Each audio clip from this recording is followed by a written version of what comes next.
never felt love. I never really felt wanted.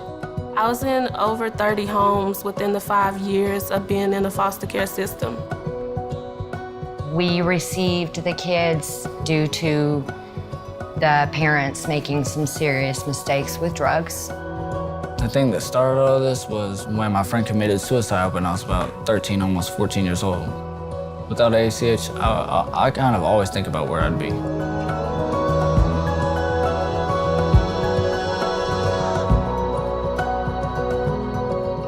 ACH is necessary for this community because we were founded almost 100 years ago for doing the same thing that we're doing now, and that is to protect children and preserve families. The ladies that founded us in 1915 knew that for this to be a great community, we needed to protect the less fortunate members of our community. And while the needs have changed over the last 100 years, there's still children in this community that don't have a safe and loving family that can support them. Fort Worth sees 15 reports of child abuse and neglect every day. I think it's our obligation to open our hearts and share our treasures to try to help these children overcome their trauma and help them fulfill their dreams and live a life full of hope and love.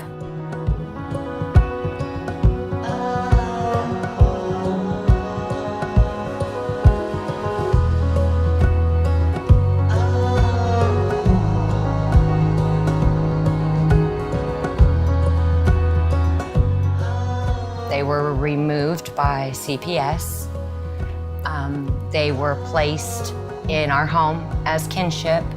And then the next step for us at that time was to get licensed as a foster care home so we could continue to keep the children in our home and adopt them. ACH has been amazing. They have helped us through every process, every step of the way. If I had to do it without ACH, it probably would have taken me twice as long and been 3 times more frustrating.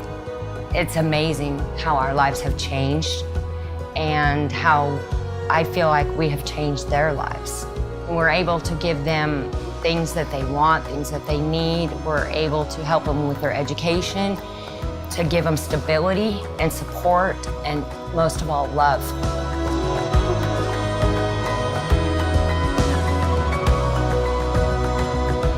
ACH's mission is very simple. It's preserving families and protecting children. But the way that we reach that simple mission is very involved with 14 different programs that all feed into that mission statement. ACH is one of the few organizations that focuses specifically on fixing families, taking kids in, and really trying to change their lives, not just providing a shelter and a home for them, but the wraparound services. The state of Texas has been looking for a way to implement a different approach to foster care, and ACH stepped forward and began implementing a community-based approach to foster care in 2014. In fact, that approach of a community is so important to us that we call our project Our Community, Our Kids, because we believe that part of the success of this model is to not think about these kids as foster kids, not think about these kids as state's kids. These are our kids. These are our community's kids.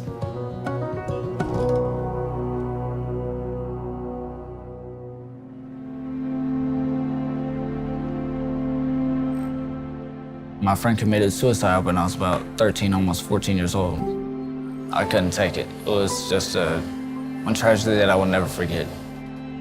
It came around the first year anniversary, killed himself. So it was pretty close to my 15th, and all that time had passed by. I didn't know how to deal with it, so I decided to tell somebody that I was feeling suicidal. And that's when I went to the Palestinian hospital. So that's where I met my first foster parents in Azen.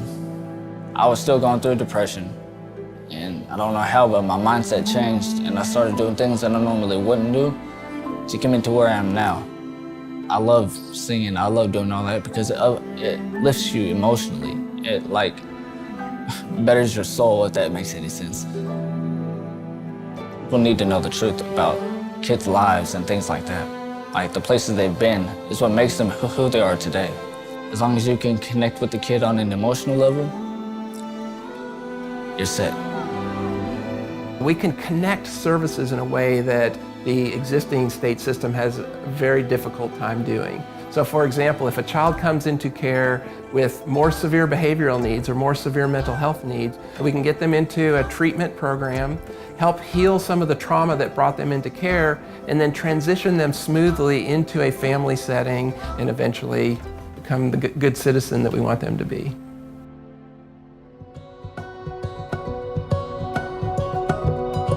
My first encounter with ACH was when I was about 10 years old, getting out of juvenile, and my parents wasn't there, so the police took me to ACH Emergency Family Shelter. I spent about 5 years in foster care. I went off to college, and I signed the extended foster care agreement, and I returned to ACH Life Project, which helped me get my own apartment and meet my basic needs so I could continue my education.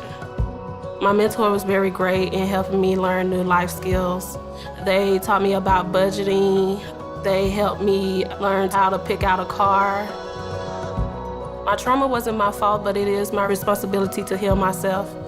I focused on rehabilitation studies because I felt like it really correlates with the foster care system because so many youth have disabilities.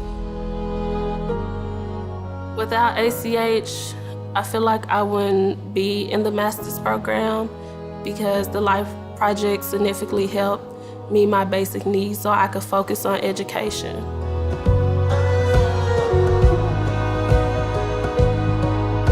It's always a good time to go ahead and give to ACH, either a donation in goods or a donation, monetary donation, as we always are in need to go ahead and help the children and the family that we serve. It helps the kids out, gives them a place to live, and caring, loving people that really do try to get you through issues. These kids depend on that. These kids depend on a lot of people that in their life that they would never have if a place like this didn't exist. Their donations make the difference between being able to help one more child and turning them away. And for that, we're eternally grateful. It's a blessing to the children and to us that somebody cares to take the time to give to ACH.